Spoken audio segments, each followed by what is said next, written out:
Podemos dar por inaugurado este tercer ciclo año 2025 de este 20º Seminario Internacional el día de hoy con la presentación del libro Lógica del Estado en condiciones históricas turbulentas, Brasil y México en la mira.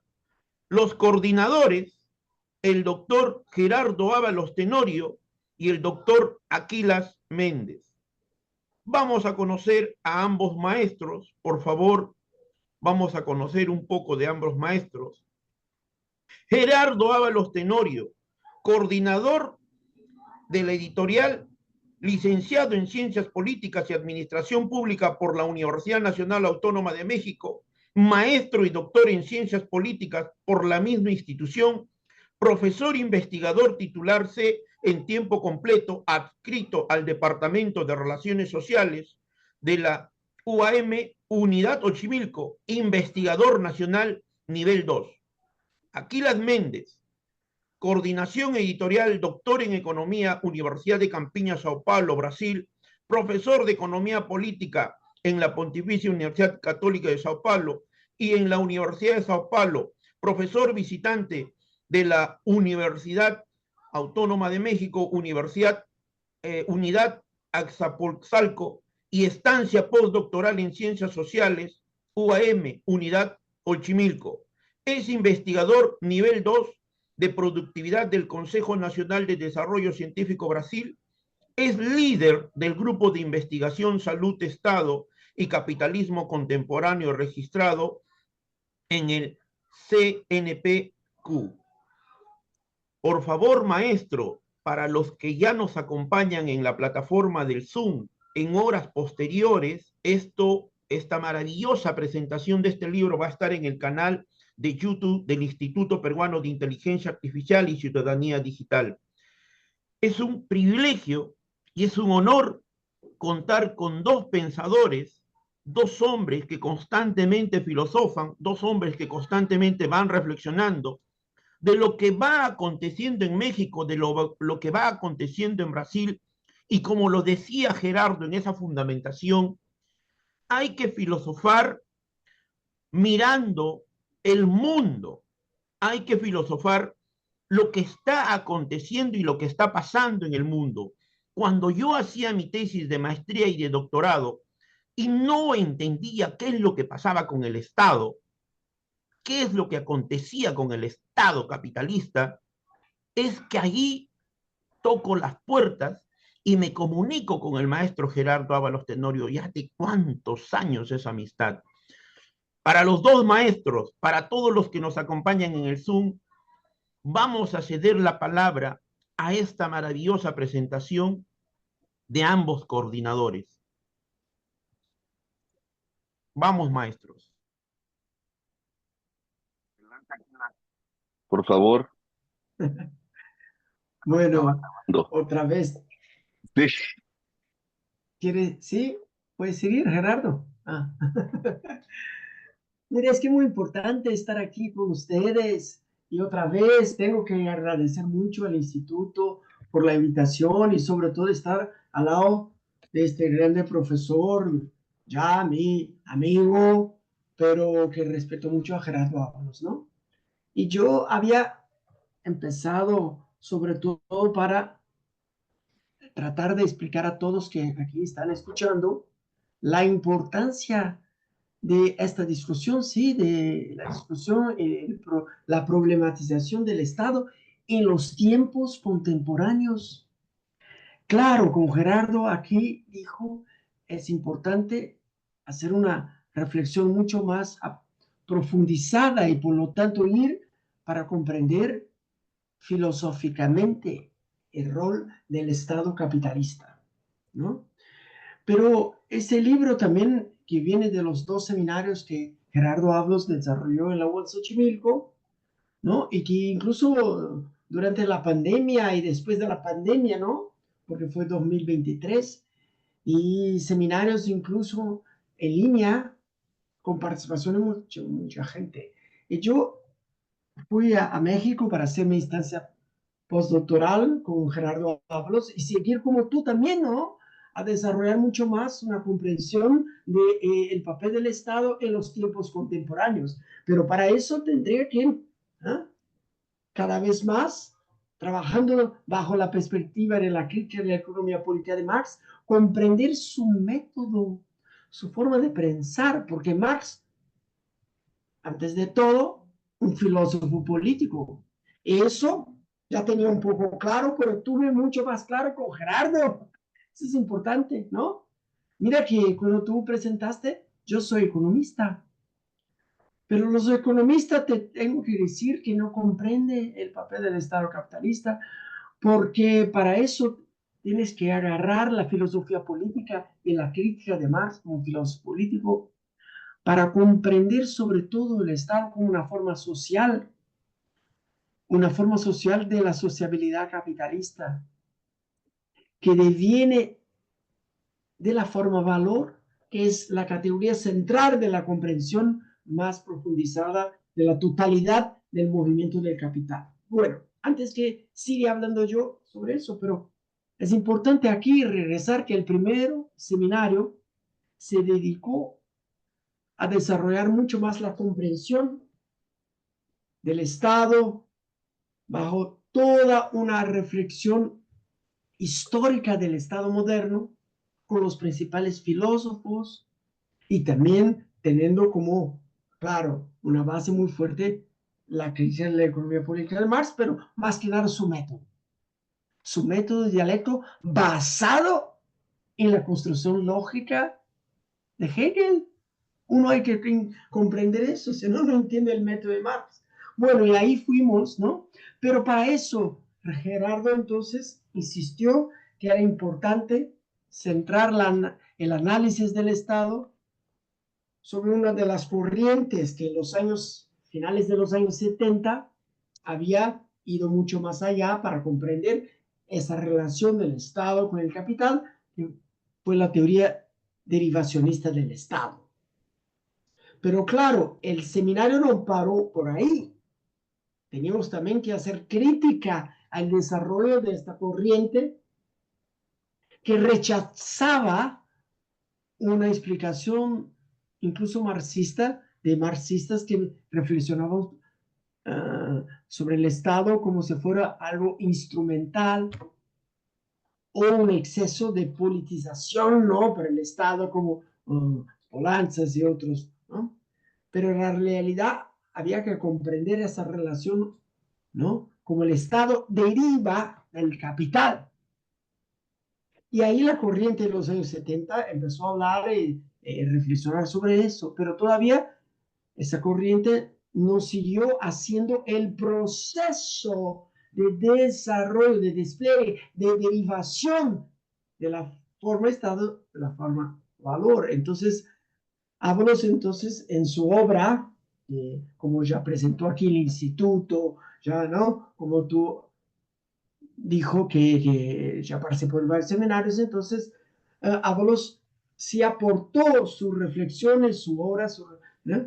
Que conecta, que hace la asociación con la crítica de la economía política de Marx y el pensamiento de Hegel para comprender la forma Estado como un momento político del capital, es decir, y por lo tanto un momento que tiene que comprender que es un momento en la totalidad del movimiento del capital. Entonces tenemos que hacer el desarrollo como Hegel nos va a pasar en su ciencia de la lógica. Bueno, no voy a seguir hablando de esto, ¿no? Más que nada va a presentar que el libro contiene todo esto, toda esa reflexión profundizada bajo la filosofía, pero lo que motivó en el seminario fue que, mira, los años 80, 90, 2000, 2010, 2020, ya van para casi 50 años, que pasamos por el derrumbe de la Unión Soviética, de una etapa del capitalismo bajo la dominancia del capital a interés, del capital ficticio, con políticas económicas que los estados en el mundo van adoptando de apertura comerciales, financieras, y la privatización de lo público. Entonces, cada vez más en ese movimiento del capital en la etapa contemporánea, percatamos que el Estado cada vez más, ¿no?, se materializa por su violencia. Y ahí, claro, hablaba yo desde Brasil, ¿no? Y Gerardo, con sus experiencias, e incluso hay otros autores ahí que escribieron capítulos en el libro, también de México, ¿no?, que empezaban a nos pasar datos, sobre todo la violencia del Estado mexicano, ¿no? Hay un capítulo específico sobre la violencia anómica de la profesora Yatisfi, ¿no? Hatisfi, ¿no? Bueno, entonces empezamos a intercambiar todos esos datos, esa impresión empírica, pero en realidad tendríamos que comprender y hacer un esfuerzo para que cada uno de los autores pudiera profundizar mucho más ese contexto que el Estado cada vez más violento. Entonces tuvimos que ir a la filosofía y seguir, ¿no?, bajo la filosofía política de Marx. Pero para comprender ese método, insisto en decir que es importante, ¿no?, comprender, por ejemplo, que decía yo, el momento político del capital Estado. Entonces, comprender la forma Estado, esa categoría de momento. Luego Gerardo nos dijo, mira, eso está en el método de Hegel. Vamos a tratar de reflexionar sobre la ciencia de la lógica para comprender cómo Hegel va desarrollando, ¿eh?, la categoría momento en todo su proceso del pensamiento, de la racionalidad, o de la razón, perdón, de la razón, es decir, ¿no? Bueno, entonces, y ahí, claro, después de cada capítulo, y aquí solo muy rápido puedo decir que el libro tiene 6 capítulos de investigadores brasileños como yo y otro, investigadores mexicanos. Y cada uno con su mirada, ¿no?, desde la perspectiva de su país, pero como dijo Gerardo, podríamos tener un investigador de Austria, un investigador de África, porque no es una cuestión específica de América Latina, porque para reflexionar bajo la filosofía es universal. ¿Ah? Y yo aprendí con los mexicanos a decir, claro, no mames, cabrón. Perdón, pero tengo que decir, no mames, cabrón. No podemos solo reflexionar como si América Latina tuviera una especificidad que nos impide, nos va a prohibir de reflexionar sobre el universal. Claro, tenemos que reflexionar también con la historia de cada, ¿no?, estado. Y por lo tanto, entonces, ahí como brasileños y los mexicanos, entonces cada uno escribió capítulos para tratar de hacer una profundización del desarrollo histórico de la materialidad de los procesos estatales, ¿no?, de estos países. Bueno, y entonces tenemos un capítulo que va a reflexionar sobre esa la forma del momento político de la división social del trabajo capitalista. Es el primer capítulo para decir, tenemos que reflexionar eso bajo la idea de que el Estado es una forma social, un proceso relacional propio de la modernidad, ¿no? Y el fundamento de la necesidad política del Estado está creado por la división social del trabajo. Ese es el primer capítulo. Y ahí ya va a traer las 2 categorías importantes, ¿no? La forma Estado que deviene de la forma valor. Bueno, ahí viene el segundo capítulo. No voy a hablar mucho porque el capítulo ese de Gerardo Ábalos. Él lo puede explicar bien, ¿no? Pero en realidad aquí el capítulo se intitula La lógica del Estado. Entonces, todo su trabajo de Gerardo, de décadas sobre la teoría del Estado, ¿no?, con una perspectiva de la filosofía política, es muy importante, crítica, ¿no?, él desarrolla aquí para tener esta reflexión de ubicar la forma Estado en el marco de la totalidad de la división mundial de trabajo propia de la sociedad capitalista, ¿no? Que va universalizando el intercambio de mercancías, ¿no? Incluida la fuerza de trabajo. Bueno, después de los dos primeros capítulos así, más teóricos, es decir, ¿no? Vamos al tercer capítulo, son 6, así que voy a ser muy breve. El tercero, el capítulo 3, ya entra entonces una reflexión que yo escribí, que ya intitulo como Precaria Estatalidad en Brasil. Y voy a reflexionar sobre el proceso estructural del Estado brasileño, bajo las categorías de la filosofía política, y sobre todo la categoría esa de la estatalidad, que comentaba yo en el principio, que la estatalidad, el proceso estructural del Estado, bajo el movimiento dialéctico de un Estado leviatán o un Estado república, ¿no? Y para eso es decir que la precariedad es la demostración o la ruptura del proceso de un desequilibrio, ¿no? de estos principios, y sobre todo lo que tenemos es un aumento muy fuerte del Estado leviatán, lo comparamos con el Estado república, y por lo tanto el aumento de la violencia. Bueno, luego pasamos al capítulo 4, y cuando hablamos de violencia en los tiempos contemporáneos, tenemos que reflexionar sobre el ascenso del neofascismo en el mundo. Y por lo tanto, un compañero brasileño investigador, ¿no?, desarrolló la comprensión de reflexionar bajo el método de la filosofía política, y ahí también con la teoría de la derivación del Estado, y percatar que el neofascismo, comparado al fascismo histórico, es un proceso contemporáneo que no se puede solo hablar de el papel del Estado, de la materialización del Estado, pero sobre todo comprender bajo las relaciones sociales capitalistas, en un momento de crisis que pasamos. Entonces, por ejemplo, yo siempre digo a mis alumnos, ¿sabes?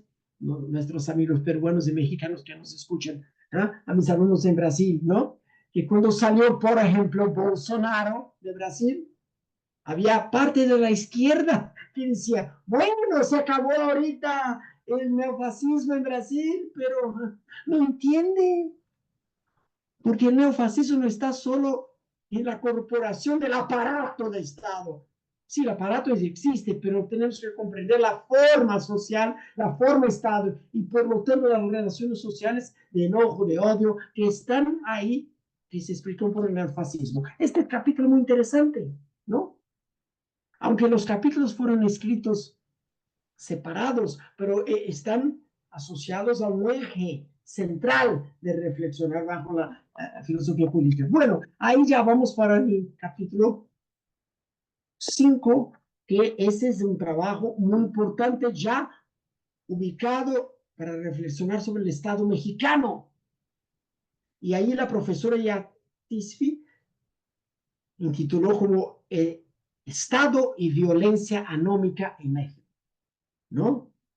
Y aquí, más que nada, el Estado viene cada vez más se convirtiendo en un mecanismo de protección y promoción de los grandes capitales monopolizados, ¿no?, incluidos ahí sobre todo y dedicados a la esfera de la acumulación ilegal. Pero más aún, el capítulo ese profundiza la discusión sobre la relación Estado y violencia.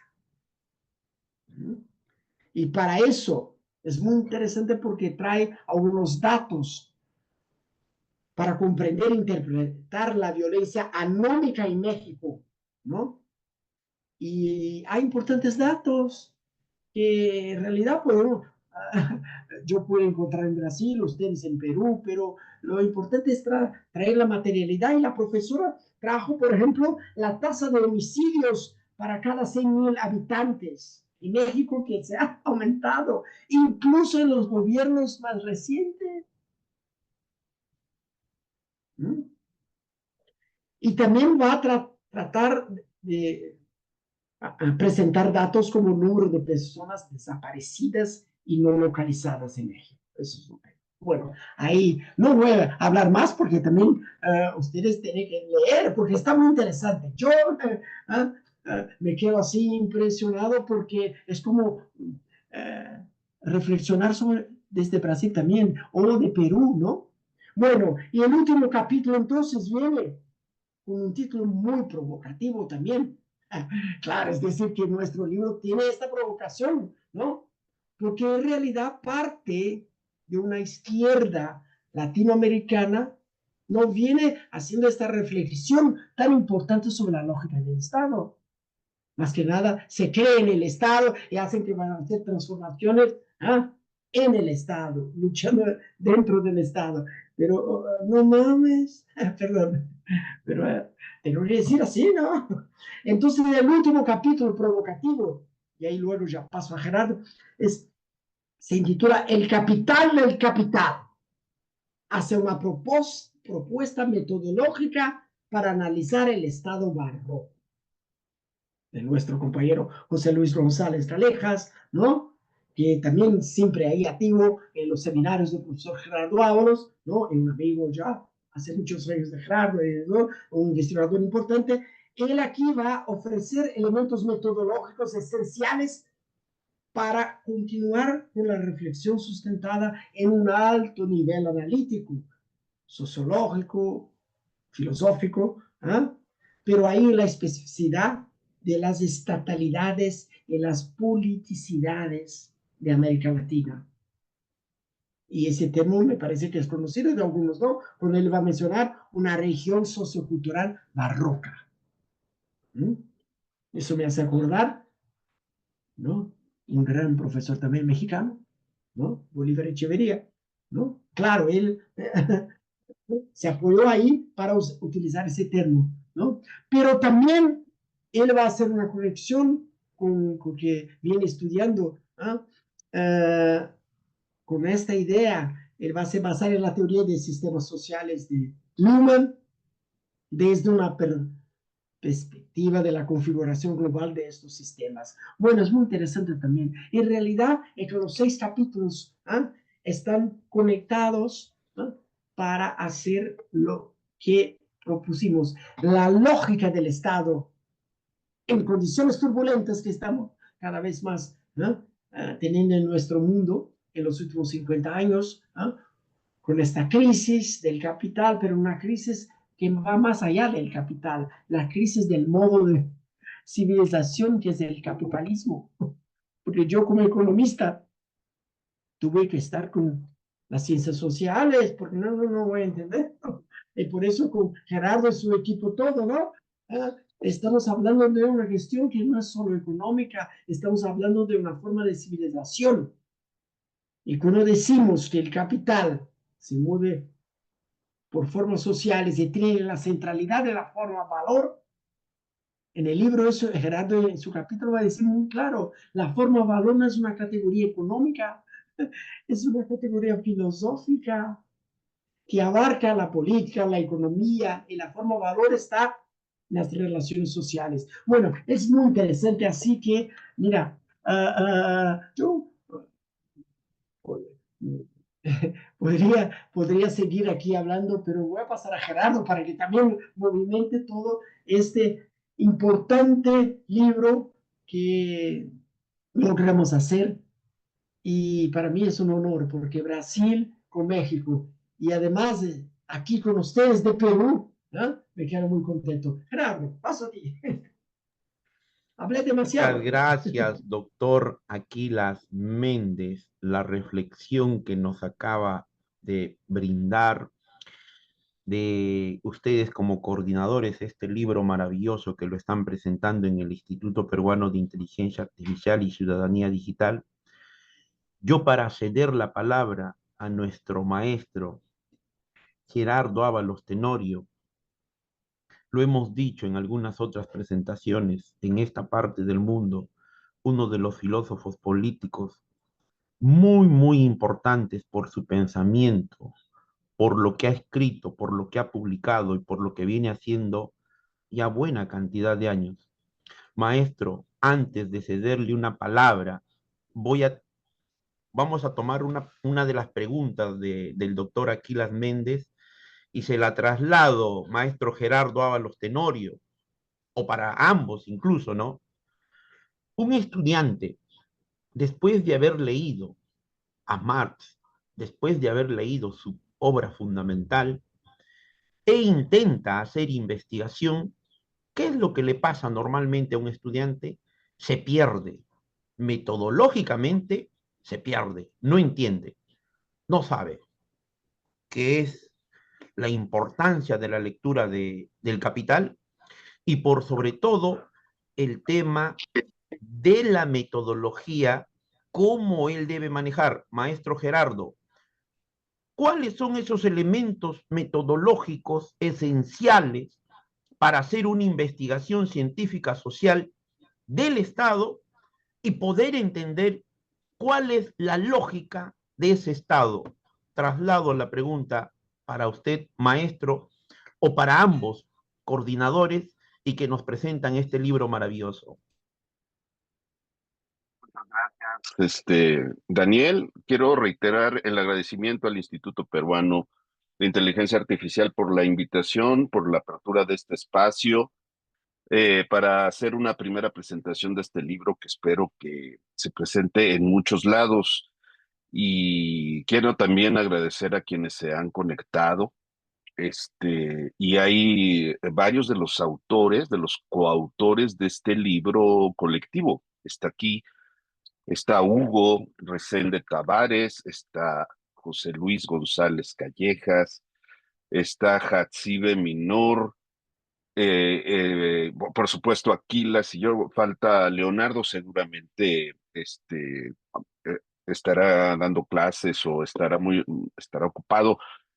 José Luis, no sé si está en Ecuador o está en México, es un hombre que es itinerante, se la pasa, se la pasa se la pasa viajando realmente, va a España y todo eso, no sé qué pasa, pero como rompimos relaciones con Ecuador porque invadió nuestra embajada, no sé si se quedó atorado en Ecuador o qué pasa ahí, pero ahí hay problemas. Es un libro que responde a una urgencia en conjunto. La urgencia de responder con respuestas sensatas y fundadas racionalmente, es decir, filosóficamente, sobre el orden estatal contemporáneo. ¿Sí? Ya vimos que el vínculo estatal, lo que hacía al Estado ser una relación social, eso era bastante obvio, no era bastante obvio, pero era algo ya asumido en el pensamiento marxista, que es el Estado, pues es como el dinero o el capital, que son relaciones sociales. Pero en el marxismo, desde el marxismo, que no es relación social, entonces no tiene mucho chiste hablar del Estado como relación social, ¿no? Relación social. ¿Y de dónde lo sacó Marx?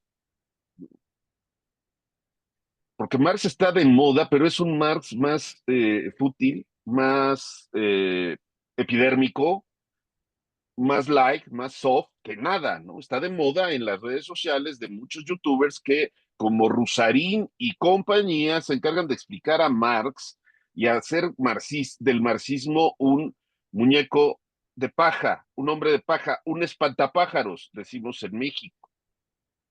Y entonces es muy fácil pegarle desde la derecha al marxismo. Y desde la derecha se le ha querido pegar a ese marxismo, pero es un marxismo woke y no tiene absolutamente nada que ver con la producción de Marx. De por sí, ya había que empezar una labor de limpieza, contestando a la pregunta de quitar el lastre, ¿sí? Mucho los videos los uso para dormir, donde toman un auto abandonado, oxidado, viejo, en algún garage allí abandonado, y empiezan su restauración. Y le quitan todo el óxido y sustituyen piezas y lo lavan a profundidad y luego lo pintan y luego lo arreglan y lo dejan como el modelo original.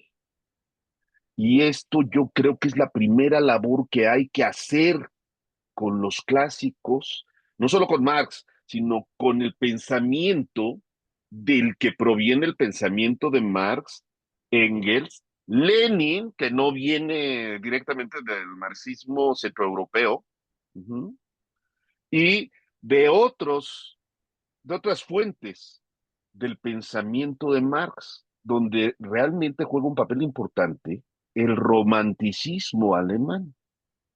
Y lo digo porque una de las ramas de su pensamiento es el pensamiento romántico revolucionario. ¿Sí? Y eso ha permeado a los movimientos insurgentes en América Latina después de la Segunda Guerra Mundial. Uh-huh. No ganó ningún movimiento, ganó Cuba, pero se tuvo que apoyar en la URSS, se cayó la URSS y Cuba quedó a la deriva. Uh-huh. Condiciones.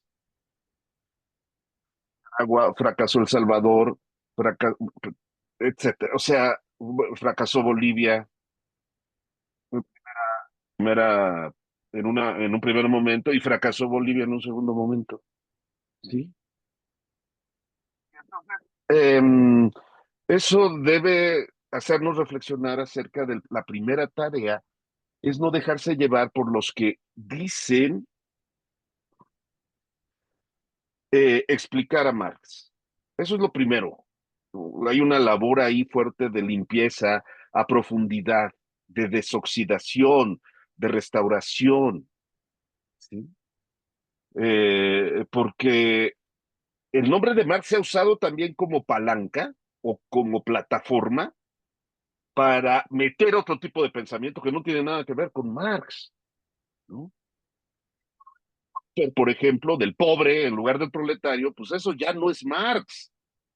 Pero si usas una cita de Marx para aparentar que estás en consecuencia con Marx, pues estás haciendo una labor de fetichismo. Oigan, Palabras. Es muy complicado. Eh, Pueden hacer obras sobre Marx o sobre Hegel, ¿no? Y Hegel, que, por ejemplo, Axel Honneth agarra la teoría del reconocimiento, la cuestión del otro, agarra el prestigio de Hegel, dice que se basa en la filosofía real de Jena, y luego se salta la fenomenología del espíritu, y luego se salta la ciencia de la lógica, y retoma la filosofía del derecho de Hegel, no en su lógica, sino en algunas afirmaciones que hace ahí Hegel para que él, Axel Honneth, pueda vincular el prestigio del hegelianismo con otro tipo de lógica para ser consecuente con la teoría habermasiana, que ya no es propiamente la escuela de Frankfurt, propiamente no es, el último pues es Marcuse, para ser honestos, pero nos dijeron que Habermas era la escuela de Frankfurt y que entonces todos nos hicimos demócratas, yo no, pero nos hicimos demócratas y todos aceptamos el diálogo comunicativo. Sí, ¿en dónde se hace el diálogo comunicativo? ¿Dónde? ¿Dónde se discute?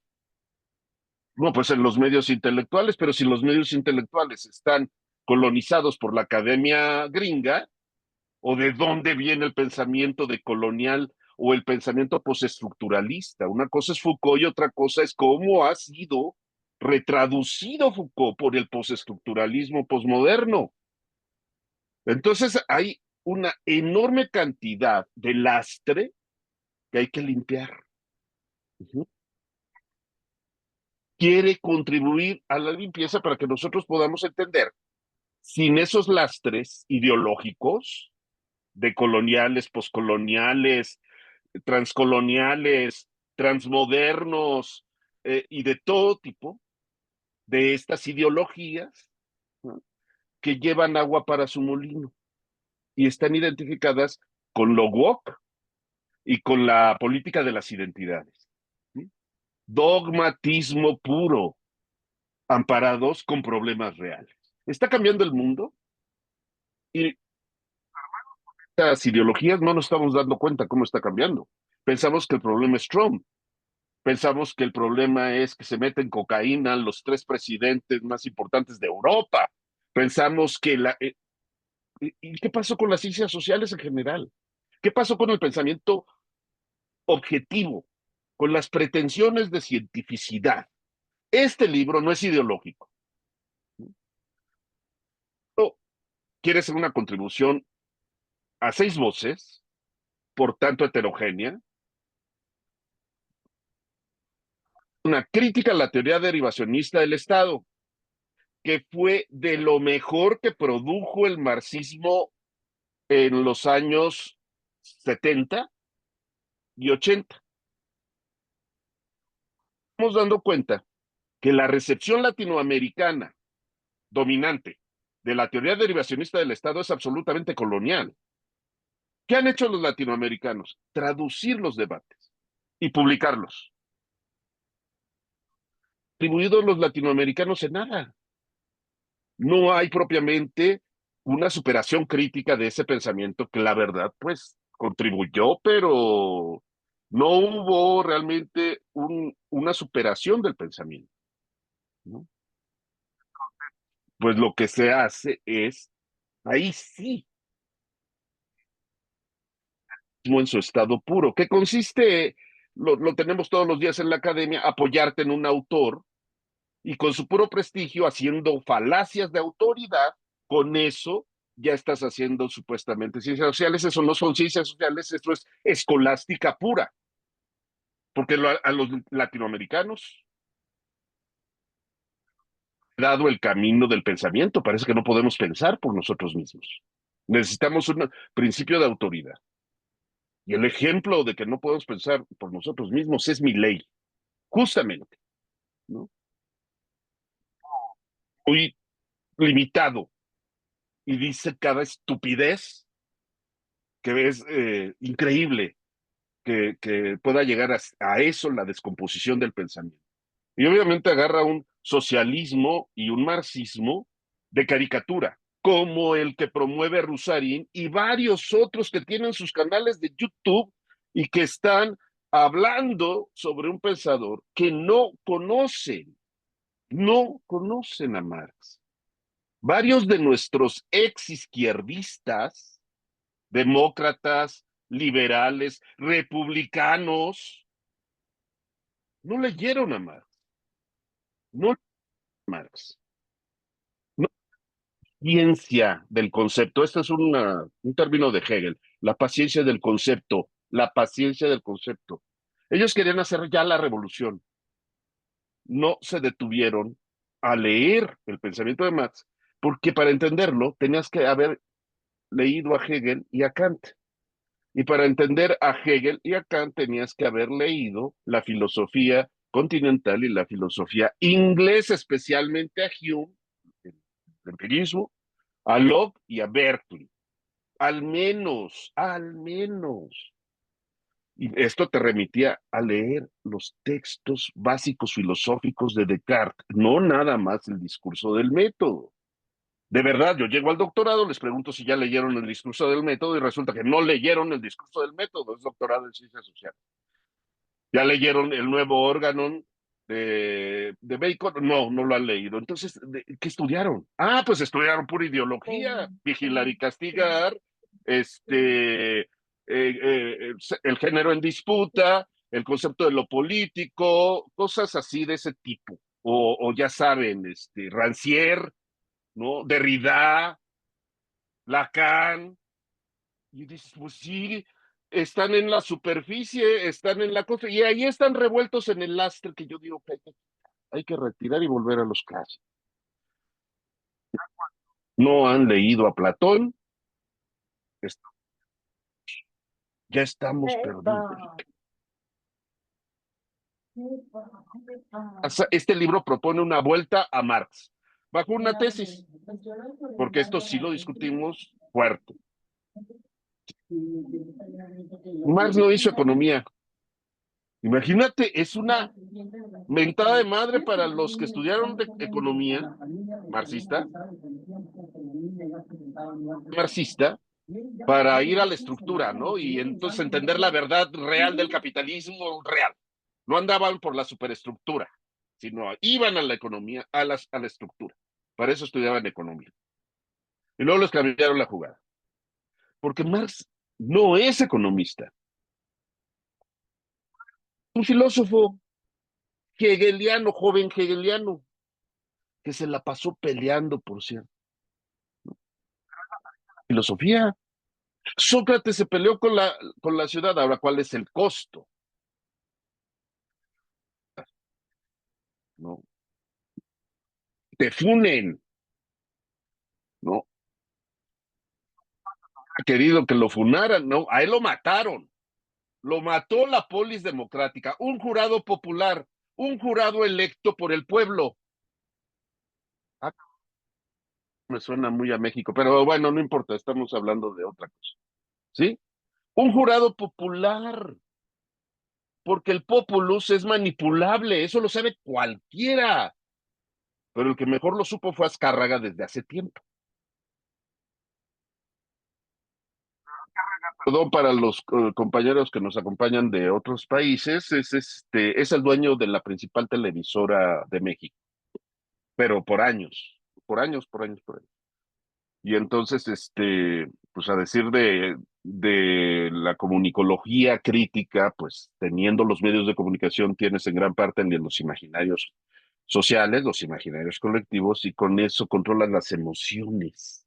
Eso es algo muy, muy importante. Pero bueno, volviendo al tema del libro, se llama La lógica del Estado, y no es una continuación ni una simple reivindicación del pensamiento derivacionista. Una conclusión fue muy importante de nuestros seminarios cuando leímos, me acuerdo, en pandemia, en huelga en la UAM, en pandemia, huelga en la... Bueno, era un lío así tremendo, era una situación excepcional, pero no dejamos de estudiar y de discutir en esas condiciones. Y una cosa quedó clara, ¿qué hace Marx? Marx hace una crítica de la economía política. ¿Y eso qué significa? Inar racionalmente, analíticamente, y categorías y el entramado lógico de la producción económica de Adam Smith y David Ricardo. Perdón, David Ricardo, porque la otra vez me corrigieron. David Ricardo. Genealogía del nombre David y bueno, creo que es David Ricardo. Y bueno, hace una labor lógico-filosófica, pero como lo puso la editorial en un precio estratosférico, pues no lo compran, obviamente, y no, creo que no se ha leído mucho, porque yo lanzo una provocación a todos los hegelianos,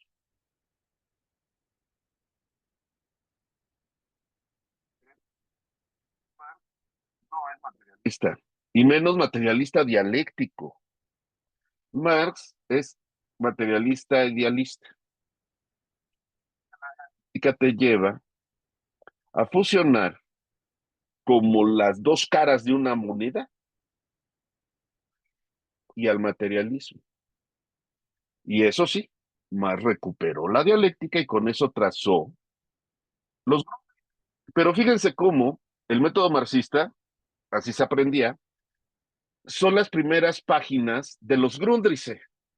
Y Marx dice ahí, se va de lo abstracto a lo concreto y unidad de lo diverso y todo esto que se aprendía de memoria en el CCH. No sé si en el CCH Sur, pero en el CCH Oriente sí, ¿no?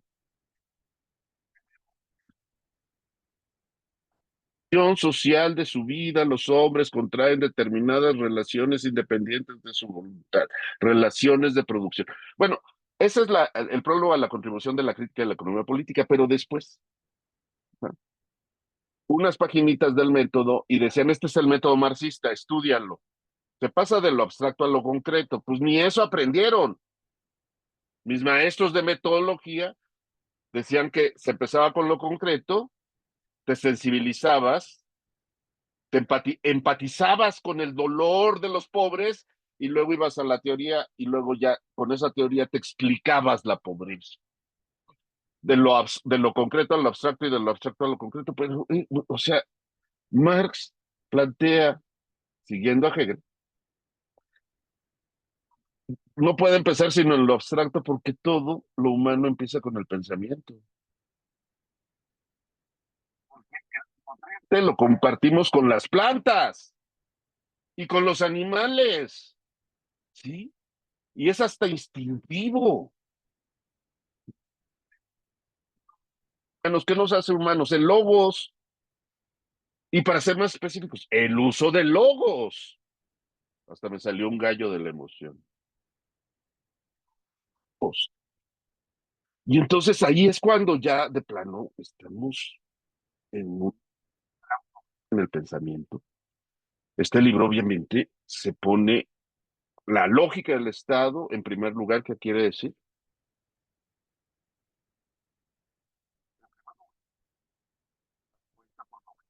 Y por la ciencia.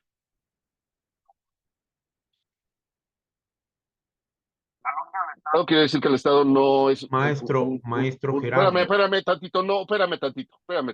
Déjame terminar, por favor. Porque Lo que se pasa, me va la idea, por maestro, favor. siga. Del Estado significa la fundamentación filosófica y esa es universal. Pero el Estado no es un objeto quieto. No es un objeto que tenga una definición, la de nosotros es la mejor de todas y esta es la que tienen que adoptar todos. No, no es así. El Estado es un proceso y ese proceso incluye la mentalidad de los ciudadanos, la mente. El que el ciudadano crea que el Estado es un aparato y que hay crímenes de Estado, eso es parte del fenómeno del Estado. Y esto se desprende de la lógica que usó Marx para hacer la crítica de la economía política. Es decir, toda la crítica de la economía política, todo el capital, sí está escrito para ser entendido, pero para una mente ilustrada, ¿sí? Es un problema que tuvo Marx. ¿Sí? Porque Nietzsche, y lo tienen todos los pensadores, Nietzsche quiso transvalorar todos los valores de Wagner y no lo logró. No, y tuvo que ser entendido, comprendido por sus libros. ¿Sí? Pasa lo mismo, quería que sus libros los leyera la clase obrera y no los leyó la clase obrera. ¿Y por qué no los leyó la clase obrera? Porque toda sociedad tiene una élite, toda sociedad se organiza piramidalmente y tiene una élite y tiene una parte de esa élite es intelectual. Pueden ser pobresores, pero se dedican al trabajo intelectual. No todos son intelectuales profesionales. Aquí en México tenemos un intelectual profesional empresario que es muy famoso, que Krause, y ya lo perdimos. Ya lo pasada escribió una cosa que es así increíble, ¿no? Ya en sustitución está Ricardo Rafael, que hace rato me pareció verlo entre el público, pero no veo sus lentes rojos. Y entonces, bueno, eso era lo que quería decir, porque este libro sí tiene propuestas. Y sí responde a lo que está pasando en este momento en el mundo. Fue escrito antes de que Trump ganara por segunda vez este, el gobierno de los Estados Unidos. Y esto sirve de anécdota porque a principios del año pasado me invitaron a un seminario sobre las elecciones en México y Estados Unidos. Y entonces yo, mis deducciones lógicas, dije, bueno, es que ya estas elecciones no van a cumplir uno de los requisitos de las elecciones democráticas, que son la incertidumbre. Todos sabemos que va a ganar Claudia Sheinbaum y Trump, puta madre, un especialista en política estadounidense me dijo que no era cierto. Triunfo de Trump, y yo, o sea, ¿cómo que no? Claro que va a ganar Trump, y es que no hay elementos porque las estadísticas y Georgia y Chicago y la chingada. Cuando ganó Trump no me dio gusto, todo de ese gusto personal ni nada, que te lo dije, no es cierto, pero era lógico. Y lo que está haciendo Trump con México es espeluznante y es lógico. Ya nos invadieron una vez, no quiero ser alarmista, ¿no? Una vez nos quitaron la mitad del territorio. Maestro Gerardo, ¿Sí? maestro, lo que pasa que el micrófono, maestro Gerardo, el micrófono, por momentos, sí, el micrófono, por momentos le escuchamos y por momentos normal, ¿no? Pero también hay palabras que lo está cortando, maestro. Eso quería decirle. Se le está acabando la pila. Ya, maestro, Déjame, ahora sí. espérame Ya, tantitito. no, no, por favor, maestro, por favor.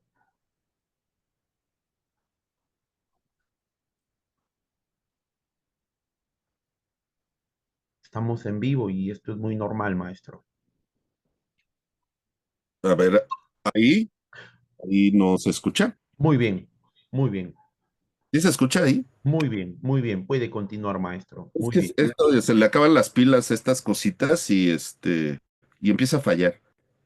Bueno, quería decir que este libro, como sí toma en serio eh, la objetividad científica y no las ideologías de verdad, ¿qué es lo que no nos impide pensar? Nos están moralizando. El dogmatismo de la Iglesia Católica se está trasladando a la academia. Y ahora tenemos incrustaciones de partidos políticos o de confesiones religiosas en la academia laica, bajo la bandera de los derechos humanos y los derechos de las minorías. Y esto es irse por las ramas porque está quitándonos la posibilidad de ser objetivos. Maestro Y Gerardo, sí, desde Guatemala a lo que va diciendo, sosteniendo usted, Miguel Maldonado.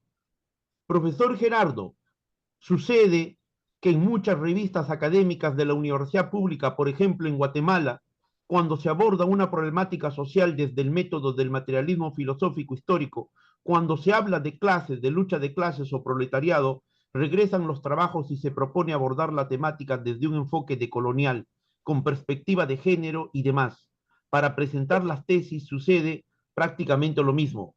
Pregunta, ¿qué hacer para volver a Marx cuando las autoridades son las que impiden la creación de tesis marxistas? Traslado la pregunta en relación a lo que va desarrollando usted, maestro. sí, ¿qué hay que hacer? Bueno, lo primero que quede claro que es volver a los clásicos, quitarse el lastre de las ideologías y volver al método viendo cómo se construyeron por lo menos, por lo menos, tres trabajos. Uno, ¿no? La crítica a la razón pura. Dos, la fenomenología del espíritu. Y tres, la ciencia de la lógica. Esta es muy difícil, pero de la fenomenología del espíritu sí puedes ir al Capital de Marx, empezando por los Grundrisse, ¿sí? Y todo es paciencia, porque sí se entiende. Sí se entiende. Marx sí se entiende. ¿No? Y Hegel es terriblemente difícil, pero hay toda una estrategia para leer a Hegel como un propedéutico, que sí es posible hacer entendible, pero no a través de una interpretación, aunque pues obviamente yo puedo llevar agua a mi molino y recomendar mi librito que además es muy bonito, pero no, el propio Hegel tiene una historia de la filosofía y créeme que es claro Hegel. Y es como si un profesor te diera clase. Ujú. Y especialmente la introducción es particularmente clara de la historia de la filosofía. El profesor Hegel no, no era, no era muy histriónico, ¿no? Eh, digamos que era aburridón, ¿no? Así como las clases en la Ibero deben ser muy aburridas, ¿no? Que los padrecitos te den clase, pues está cabrón. Deben ser aburridas. Pero, sin embargo, era un gran profesor. Y entonces ahí tenemos el acceso metodológicamente del propio Hegel, de la mano de Hegel, ¿sí? Porque ya los intérpretes, pues ya imagínate, ¿no? Hay veces que escriben más difícil que Hegel, de verdad, ¿no? O simplemente repiten a Hegel, ¿no? O son insulsos, hay mamotretos insulsos sobre el pensamiento de Hegel. No todo lo que se escribe sobre Hegel realmente contribuye a la comprensión de fenómenos actuales. Y en la política, prácticamente Hegel está anulado, ¿no? ¿Qué estudio hegeliano te puede dar una visión del Estado y de la política? El Estado como un proceso que va cambiando, por eso es que no lo satisface una sola definición. ¿Qué es el Estado? Una relación social. Todo es una relación social. Todo. El lenguaje es una relación social y es una institución. Entonces ahí no hay especificidad del Estado. Entonces lo primero es eso, las ideologías, ¿no? Había un presidente mexicano muy folclórico que decía, al diablo con las instituciones, bueno, al diablo con las ideologías, parafraseando al presidente mexicano, al anterior presidente mexicano, ahora ya expresidente. Entonces eso es lo primero. Lo segundo, ¿qué hay que hacer para recuperar lugares en la universidad? Pues política universitaria, ¿no?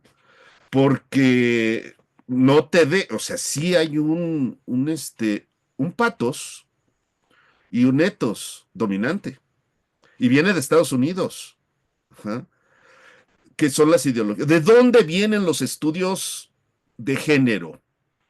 ¿A poco vienen de la necesidad de los pueblos originarios por darse una identidad? ¿De dónde vienen los estudios de género? Vienen de Estados Unidos. Ajá.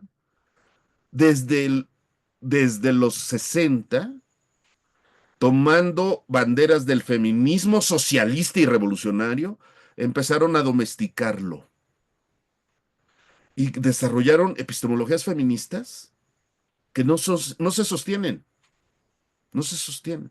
Pero hoy aquí, en este país, hay seminarios enteros de estudios de género, como si fueran novedad.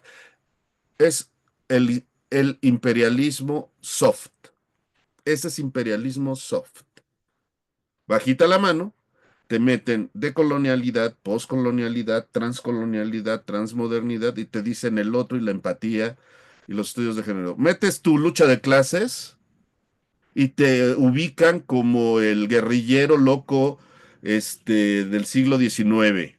A mí ya me han dicho decimonónico. Yo como no sabía que era decimonónico, yo le menté la madre. Por si acaso, güey, ¿no? O sea, ese es un problema. Y este libro, no crean que fue fácil su publicación. No hay perspectiva de género, no hay lenguaje inclusivo, ni incluyente, ni nada de eso, ¿no? Son 5 hombres y una mujer, entonces no hay paridad, ¿no? Este, afortunadamente México y Brasil lo metimos en el título porque ya con eso se ablandaban los dictaminadores. Pero es una lucha para que publiquen algo como esto que no saben ustedes, ¿eh? No es fácil, no es fácil, ¿no? O sea, quieres publicar algo sobre Heidegger y se pelean las editoriales, ¿no? Algo sobre Carl Schmitt y se pelean las editoriales, pero algo así cuesta mucho trabajo. Y luego lo peor es cuando el dictaminador es más estúpido que tú como autor. Y te quiere corregir, teniendo menos estudios que tú. Y es el dictaminador, ¿no? Es increíble, increíble. Estamos en un libro en proceso, ¿no? Y que Pablo Tepichín estaba muy contento porque él tiene una contribución ahí, una contribución además muy buena, notable realmente, y además escribe muy bien Pablo, pero es un texto filosófico sobre democracia. Pero a todos nos fue muy mal en el dictamen y a Pablo nada más le corrigieron una palabra. Entonces él está muy contento y así nos dice a todos, pues ya ven, ¿para qué escriben pendejadas? Pero no, es que te quieren corregir, te quieren dar clases los dictaminadores y se ve que no saben. Bueno, pero eso es un asunto. Este libro no tiene esos parámetros, ni perspectiva de género, obviamente, ni perspectiva de colonial, ¿no? Ni perspectiva poscolonial, ni estudios de la gordura, ni reivindica la gordura, no reivindica nada del pensamiento woke, sino que recupera una discusión importante, ¿ah? Pero la critica, porque es increíble, pero hay derivacionistas todavía. En México, en Argentina hay derivacionistas dogmáticos, o sea, derivacionistas que se mantienen firmes a lo que se decía hace 30 años, ¿no? O hace 40, no, 50 años. Y entonces congelan el pensamiento.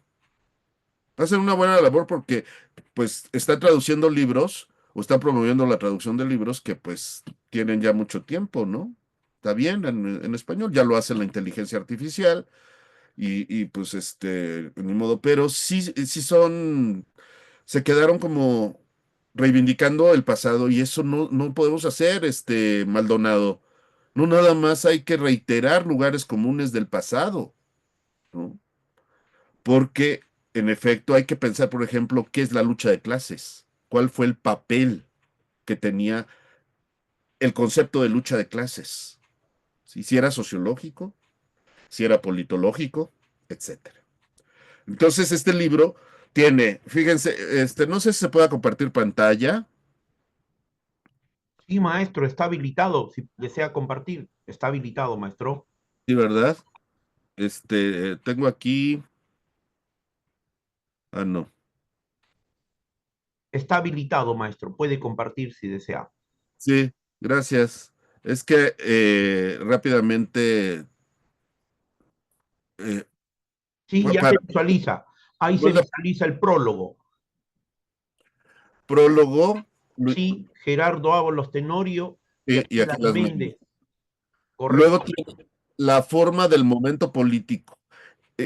Hugo Resende Tavares es un joven economista, estudió economía, pero hizo la operación de Bars.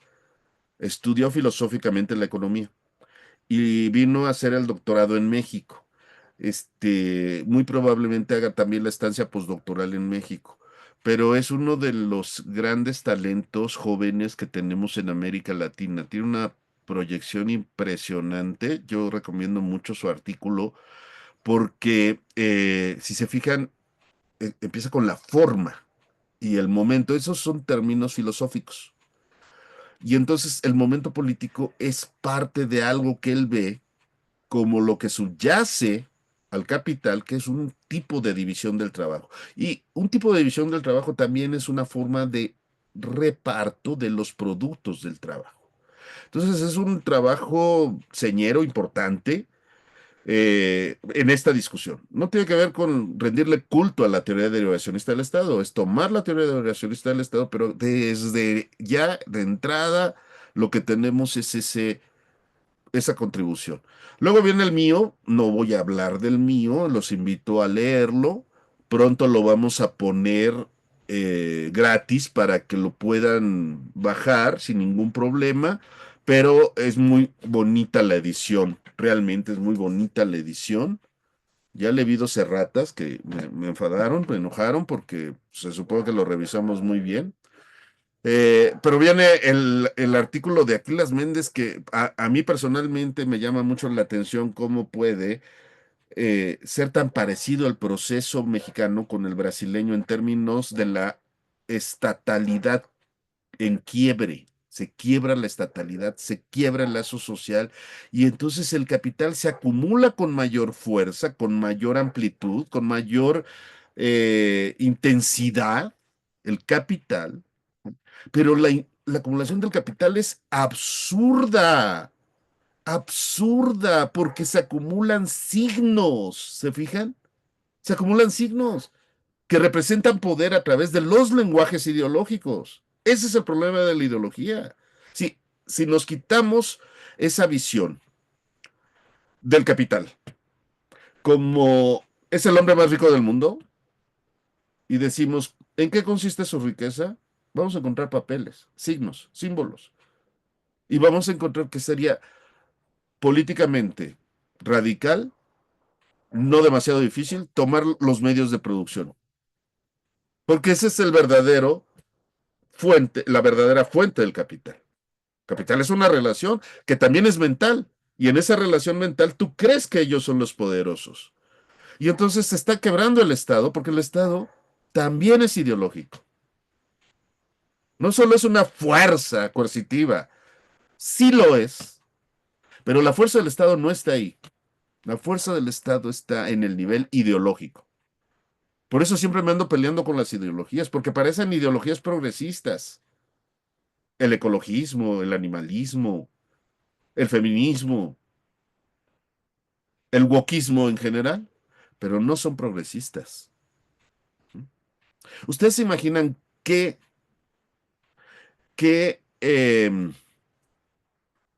aberración jurídica son los tendederos, las denuncias en tendederos en las universidades? ¿Por qué en las universidades y no en las empresas? Y cada vez crece más. Anónimos y falsas. Los tendederos, las denuncias estas en las redes sociales. En las redes sociales se hace una política muy irresponsable, ¿no?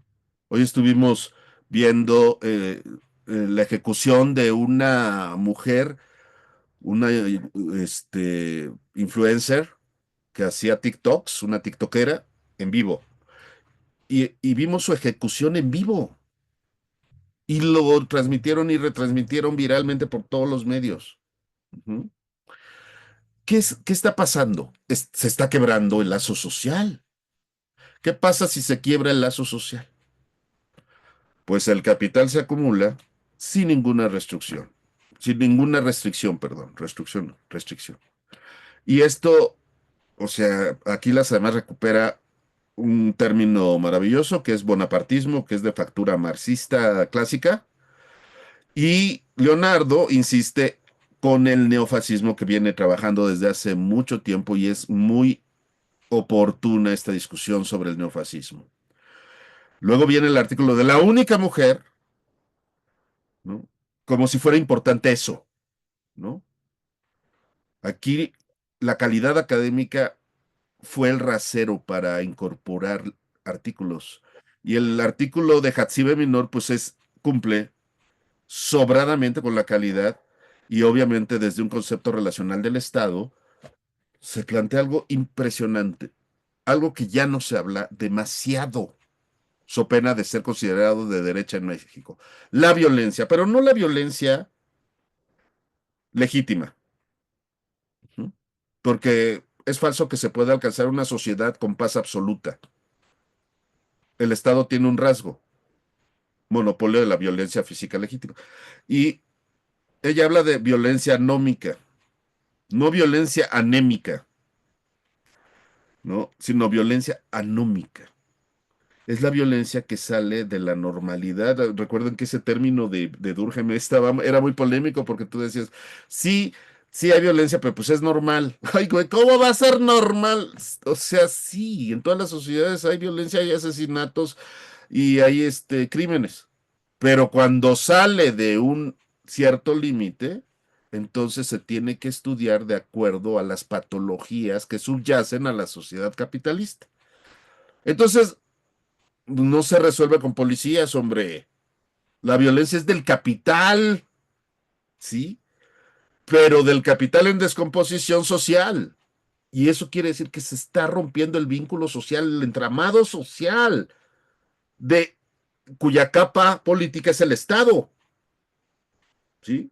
Entonces, pues el Estado no es meramente político, porque no hay división entre economía y política, eso es un fetiche. Y en consecuencia, pues tenemos uno de los estudios más importantes, que es justamente poner en vinculación la violencia actual en México, ¿no? Es un tema muy complicado porque se vale hablar de violencia, pero con la idea de que el hombre es malo por naturaleza, la voluntad perversa de los gobernantes, este güey se metió con el narcotráfico, y eso no viene de las ciencias sociales. Y obviamente la estrategia de los que se basan en esa idea de que gobiernan los malos y de que todos los políticos son iguales, pues no contribuye realmente a un diagnóstico de las razones de la violencia. Y es que el narco está vinculado con el capital y con el capital gringo para acabarla. ¿Cuál es el interés de Estados Unidos y de Trump? ¿Ustedes creen que Trump tiene algún tipo de empatía con los consumidores de fentanilo? Por Dios, eso es una ingenuidad del tamaño del mundo. Trump no tiene simpatía ni por su madre.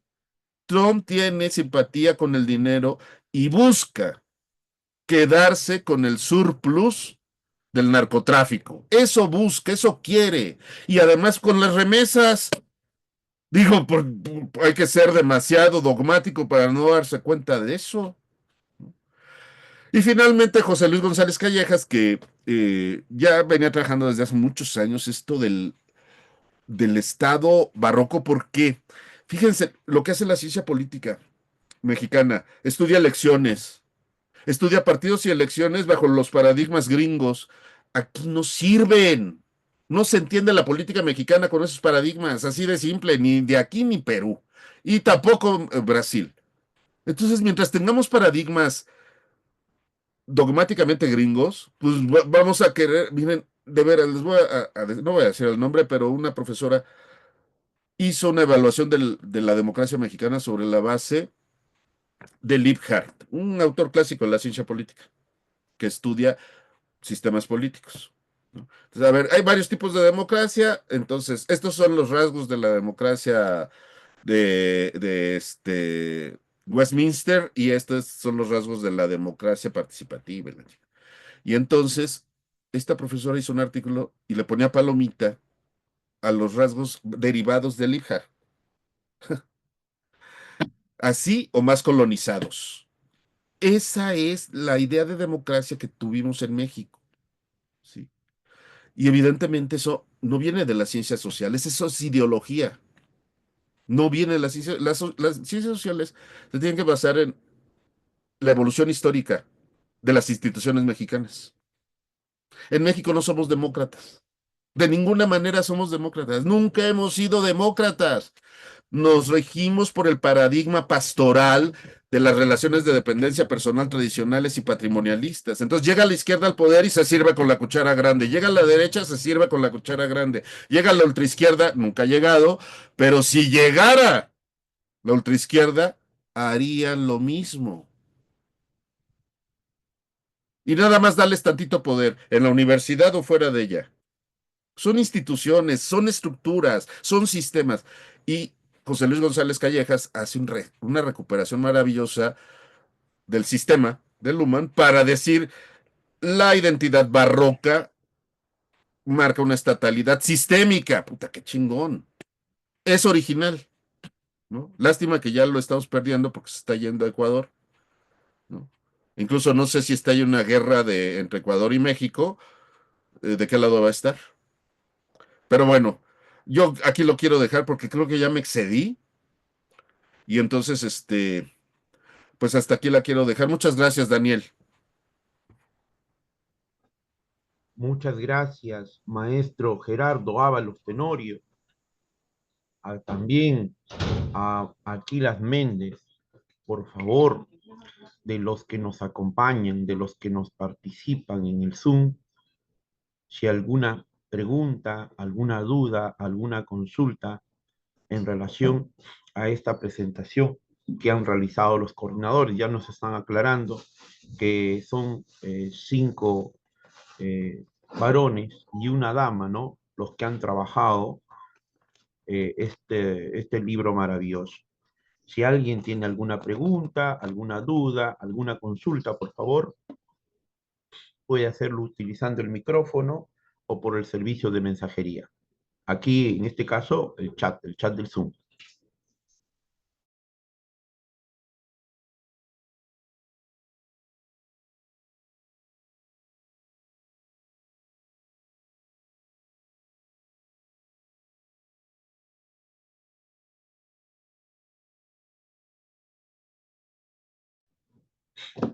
Maestro Gerardo y maestro Aquiles,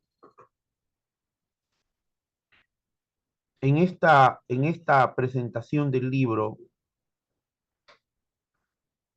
en estos tiempos, tal como plantean ustedes, ¿cómo debe ser el que podamos combatir a esas ideologías que hacen daño a nuestras sociedades? ¿De qué forma, maestro?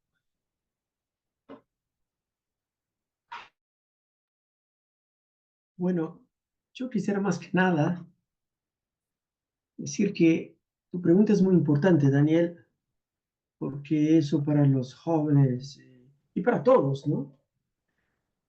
Me parece el esfuerzo que el libro hace justamente, ¿no? Tratar de profundizar la comprensión de la lógica del Estado bajo el pensamiento crítico. Pero eso tenemos que volver al método filosófico. Eso sería lo más importante. Incluso hoy, por ejemplo, yo por la mañana aquí en Brasil, digo a ustedes que ahora van casi las medianoche. Pero hoy por la mañana di una clase al posgrado, incluso leyendo el capítulo de Gerardo ahí en la clase, la lógica del Estado. Y mientras que debatíamos entre los alumnos, ellos mismos me dijeron, prof, por favor, ¿puedes dar una clase de método para nosotros? Porque pensar es muy difícil. Y eso, marxistas, incluso de esta izquierda, sobre todo en América Latina, muchos, ¿no? No estoy hablando en la totalidad, hay muchos marxistas latinoamericanos que ya no quieren seguir con el pensamiento, con la construcción de las ideas que ha desarrollado Marx. Por eso cuando Gerardo nos provoca, que me parece muy importante, sobre todo aquellos que trabajaron bajo el pensamiento de Marx y se concentraron en decir, bueno, Marx tiene un método materialista histórico dialéctico. No manches. Eso es un mantra, eso es una... Su método es dialéctico, No pero mames, para eso... no mames, güey. ¿Ah? Su método es dialéctico, sobre todo basado en toda construcción lógica histórica de Hegel. Entonces yo contesté a mis alumnos, claro, vamos a verse para el próximo semestre en Brasil. Vamos a seguir a estudiar dialéctica. Porque como Hugo Tavares, nuestro compañero, siempre dice, ¿no? En el ambiente marxista mucha gente dice, no, porque la dialéctica, y nadie explica y nadie profundiza sobre el método dialéctico y hay que ir hasta Hegel. Entonces, yo contesté a mis alumnos, sí, claro, para comprendérmelo mejor la lógica del Estado y comprender sobre todo la lógica del Estado y la sociabilidad capitalista. Si nuestro objeto de investigación es la sociedad capitalista en todos los momentos, categoría filosófica, ¿no? Que están presentes como el momento, como en el capítulo 1 de Hugo, el momento político, ¿no? La forma Estado, tenemos que comprender y profundizar el método. Eso es lo más importante. Y seguir con las ideas, con el pensamiento. Entonces, incluso, perdón, para terminar, es decir, para mí eso sería el, el mensaje principal, ¿no? Y ahí, para citar a Hegel en la ciencia de la lógica, ¿no? Que va a empezar su libro con la pregunta, ¿por dónde ha de hacerse el inicio de la ciencia? Y ahí va a decir, mira, hay una manera objetiva de hacer ciencia, no es arbitraria, y por lo tanto, lanzarse al estudio de un objeto cabe al científico, develar su verdad. Y ahí desarrollar lógicamente, ¿eh?, el pensamiento. Bueno, eso que me motiva, eso que debe motivar los que quieren cambiar el mundo. Hay que estudiar, hay que reflexionar, hay que ir a los clases, como mencionó Gerardo. Eso es lo más importante. Y el libro nos trae toda esta preocupación y nos motiva para tanto. Así que agradezco mucho al Instituto Peruano de la Inteligencia Artificial en la persona de Daniel, que es un amigo de Gerardo. Ahorita ya es mi amigo también.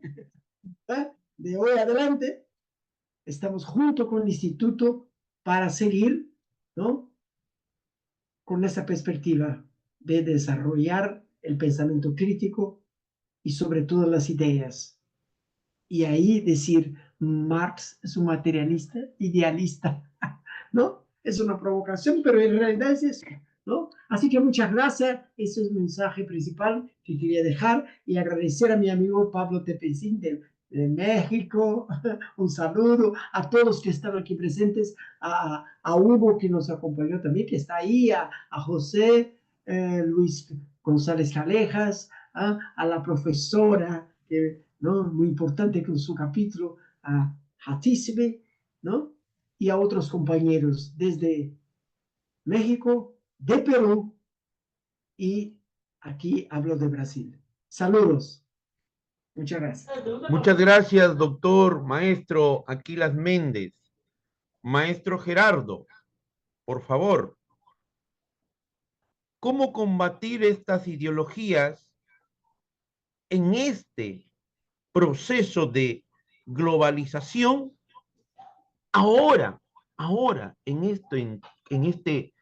este momento, en este contexto, post pandemia incluso, de la mano de eso mal llamado inteligencias artificiales? ¿Quiénes son los que ganan en este proceso de globalización? ¿Qué es lo que debemos hacer, maestro? Por favor, maestro Gerardo Ábalos. Sí, regresar. Yo creo que la ilustración es todavía recuperable en el sentido de volver a la razón y por tanto al debate de ideas. Justamente las funas tienen cierta racionalidad porque evitan el debate, no quieren el debate.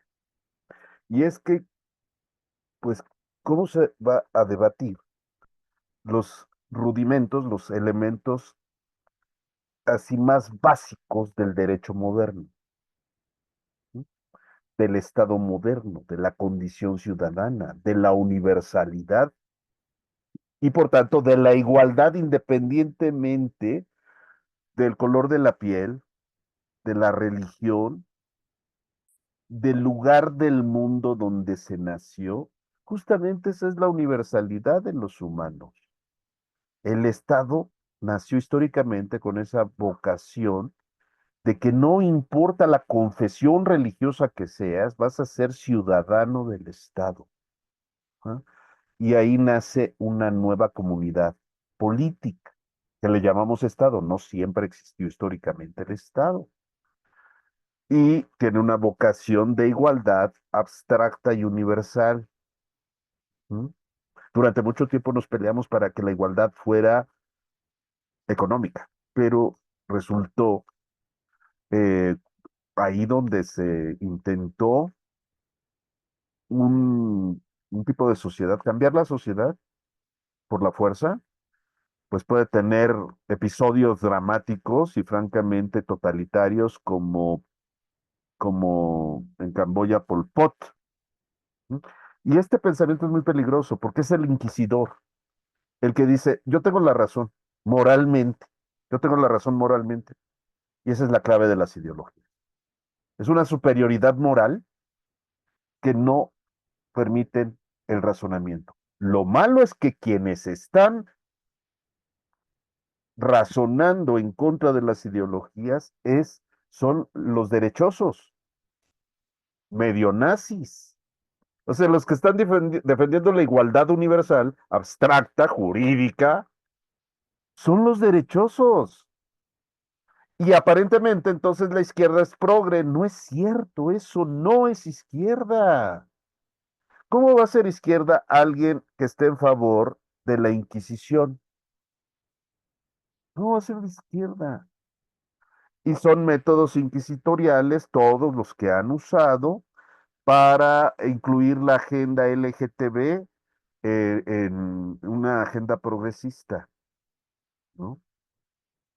Cuando pues un Estado liberal hace perfectamente garantizable la vida privada y esto implica totalmente cualquier opción que tengas en tu vida privada y aún en tu vida ahí. Entonces, el Estado de Derecho liberal, constitucional, soporta las demandas de muchos grupos identitarios, incluyendo a las mujeres. En la Ciudad de México, por ejemplo, tenemos garantizado el derecho del aborto hasta las 12 semanas. Ujú, en la Ciudad de México. Pero de todos modos, les vale madre si hacen unas marchototas en contra del gobierno. ¿Por qué? ¿Por qué siguen demandando con el pañuelo verde el aborto? Si aquí ya tenemos la garantía de ese derecho, además, público y gratuito, además, ¿no? Que es lo que siempre debatió la derecha. Entonces, hay vida pública y vida privada. En la vida privada, tú puedes hacer de tu vida lo que tú quieras. Están garantizados además tus derechos. ¿No? Y se ha avanzado en esa agenda, pero subordinar la totalidad al lenguaje inclusivo, la obligación de usar en lugar del Día del Maestro, el Día del Magisterio, en lugar del Día del Niño, que incluye en español a las niñas, usar Día de las Niñez, de las niñeces, ¿cómo se dice? Día de las ay, ¿cómo se dice? De las infancias, ¿no? Puta, ¿ya han visto los textos de ciencias sociales cuando quieren usar lenguaje inclusivo? No mames, pues empiezas a evidenciar que andas por las ramas, no está en la sustancia el asunto, porque la modernidad implica igualar derechos de hombres y mujeres, y eso ya se consiguió. Tardíamente, sí, tardíamente, en todos lados. Como los derechos de igualdad entre negros y negras, perdón, entre blancos y negros. ¿Sí? Pero le costó la vida a Martin Luther King y en 1968-69. Entonces, esta agenda ya está cumplida, pero lo que no está cumplido es el acoso laboral y la violencia laboral a las trabajadoras. Eso sí, en las empresas, en las fábricas, donde son obreras. Y ahí ellas no se pueden defender. Ahí no está el movimiento feminista. El movimiento feminista está en las universidades, está en la sociedad civil, está jalando recursos de las fundaciones, pero no está en las trincheras del capital. Ahí no está, ahí no las defienden, ahí no entran a destruir las fábricas. ¿Dónde están? Destruyen los monumentos, no, pero a ver, la violencia es del capital, del capataz, del empresario. Ahí no hay. Ahí las mujeres están prácticamente indefensas, indefensas.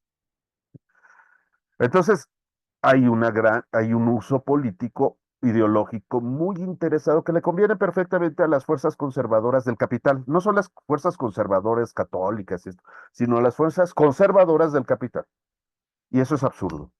Y vamos a vivir todavía momentos más eh, de mayor desafío al pensamiento filosófico. Y se está quedando ausente. ¿Dónde están las ciencias sociales? ¿Dónde están los que están haciendo ciencia sin miedo? ¿No? Maestro, si me permite, lo último que nosotros acabamos de tener data y de tener información, eh, cómo las ideologías se manifiestan a través de nuestra superestructura y cómo las ideologías copan la labor de la educación en determinadas sociedades, por no decir en todas. Y lo que nos acabamos de enterar recientemente es que estos gigantes tecnológicos, que muchos están entrando a México, los 6, 7 más importantes del mundo están entrando a México, pregunta a ustedes, hermanos mexicanos, los que nos acompañan desde Brasil, Guatemala, Perú, ¿por qué están entrando a México? Entendamos cuáles son las formas que entra un capital, una forma de producción extranjera a un país. La pregunta es la siguiente, y yo se los comparto, ¿no? Se está trabajando inteligencias artificiales en el campo de la filosofía para que aprendan a responder estos bots, estos chabots, preguntas de filosofía con determinado corte ideológico, pero vuelvo a decir, la ideología se manifiesta en nuestra superestructura y más aún en el tipo de educación que se ofrece a las grandes masas de los ciudadanos, aquellos que son digitales y aquellos que no son digitales. Miren el peligro que se advierte y lo que nos viene. Y la pregunta ahí que haría, no maestro, ¿qué alternativas tiene las ciencias sociales hoy en día en nuestras universidades de esta parte del mundo? Cedo la palabra a los dos coordinadores.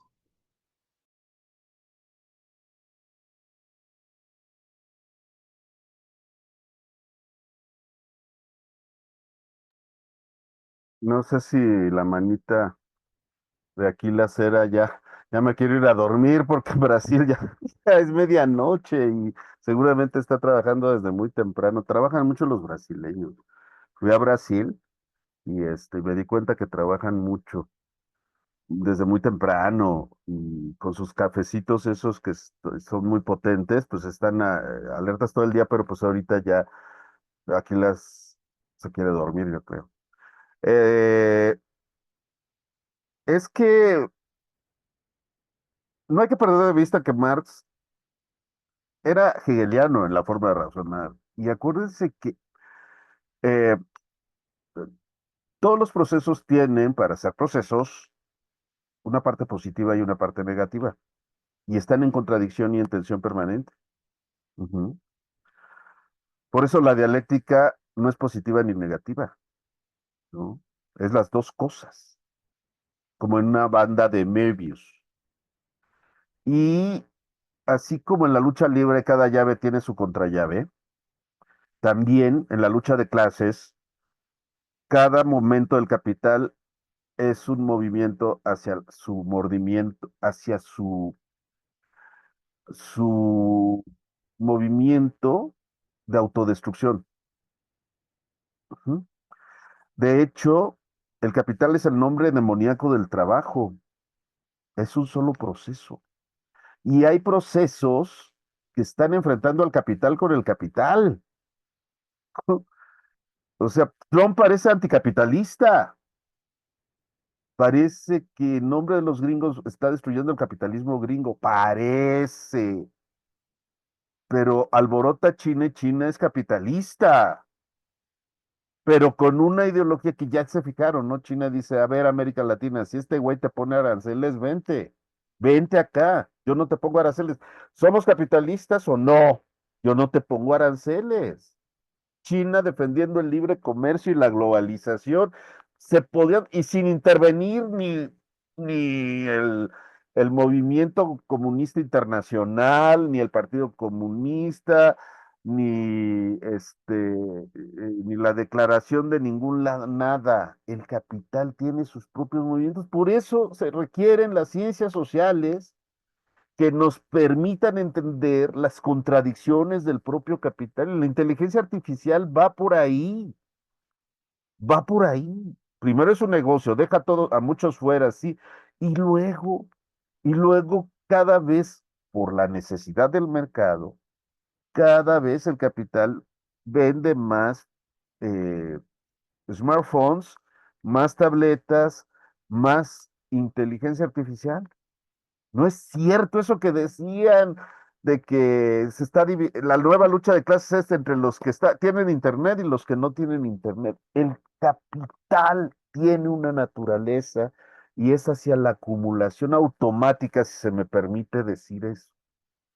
Pero hay que estudiarlo y hacer política cuando se pueda alterar lo que se debe alterar.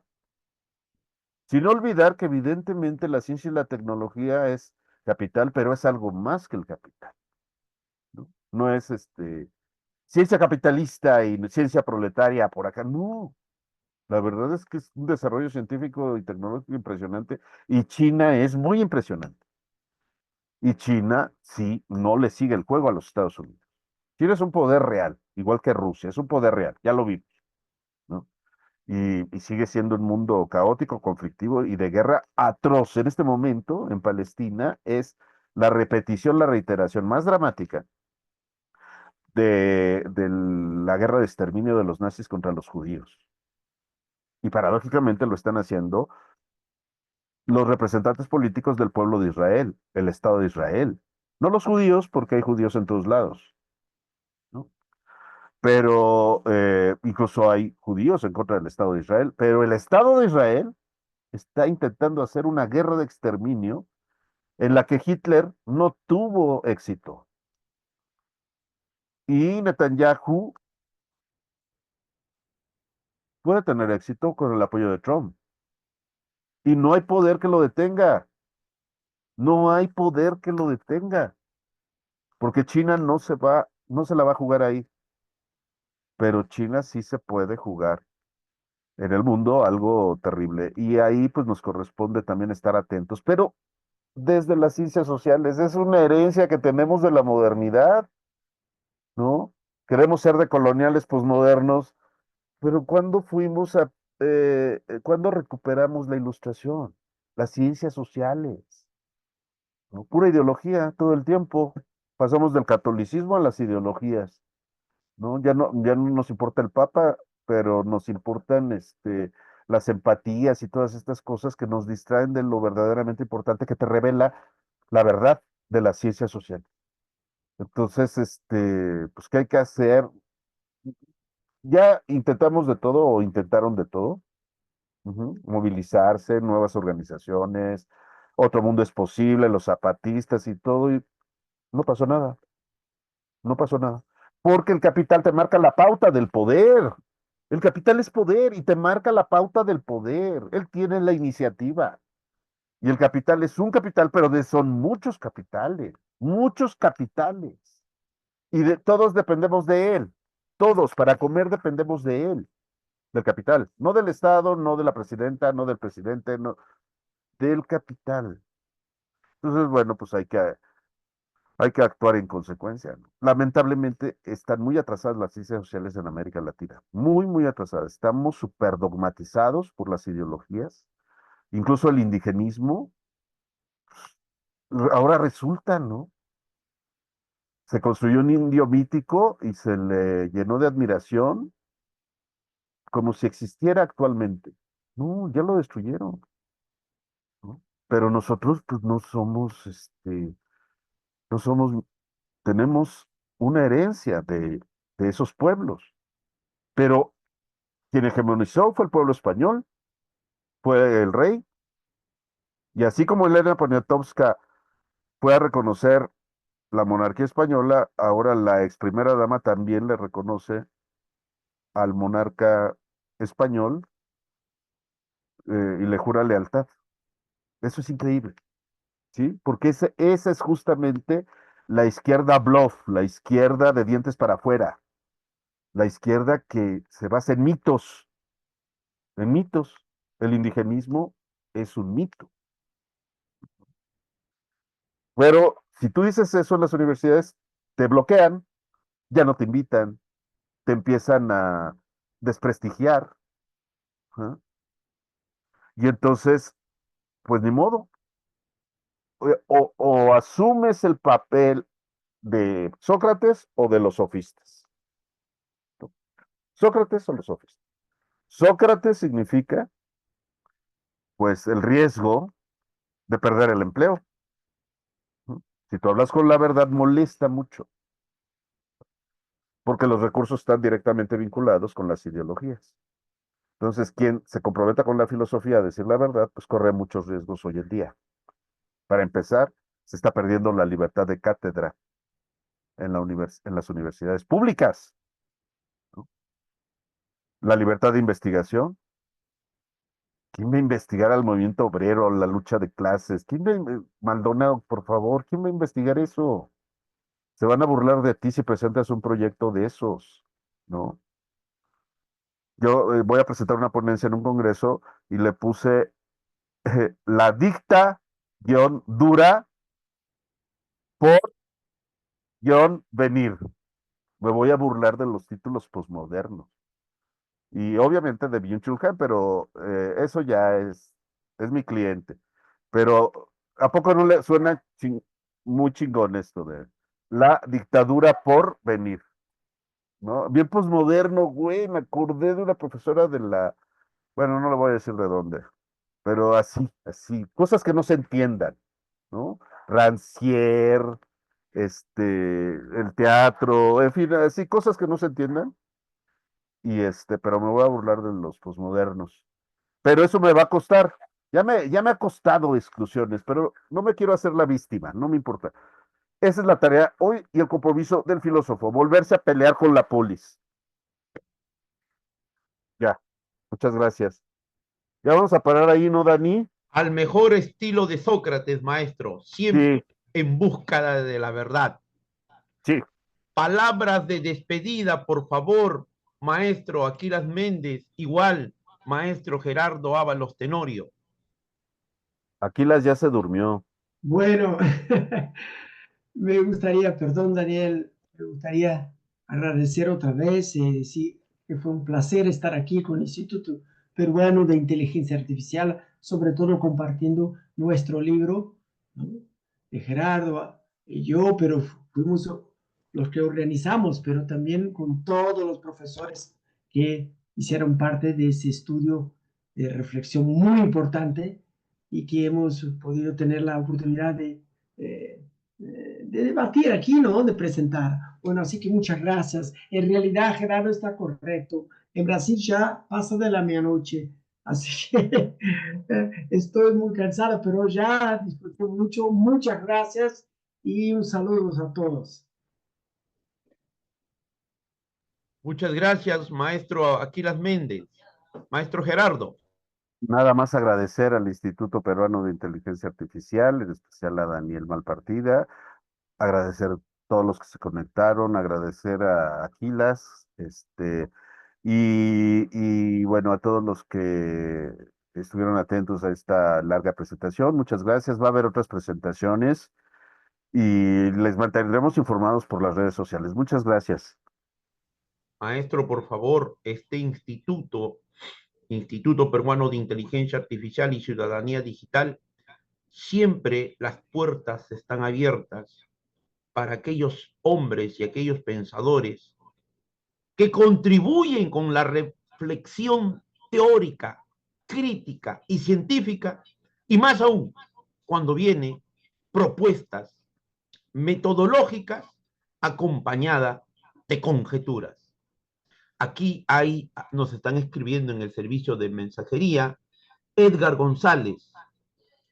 Raimundo Mier decía que frente a la simulación había que negarse intransigentemente al simulacro y tener una exigencia de lucidez.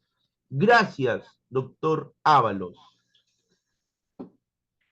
Vamos a dar por clausurado este tercer ciclo, año 2025, de este 20º Seminario Internacional en la presentación del libro La lógica del Estado en condiciones históricas turbulentas. Brasil y México en la mira. Estuvo a cargo de los coordinadores Gerardo Ábalos Tenorio, Aquilas Méndez. Nos han acompañado desde el hermano país de México, asimismo de Brasil. Siempre va a haber una nueva oportunidad. Les dejamos siempre abiertas esa posibilidad, ya que ustedes son total 6 los que han escrito este libro maravilloso. Un abrazo muy fuerte, maestro, para ambos y a todos los que nos han acompañado. Gracias totales, maestros. Muchas gracias.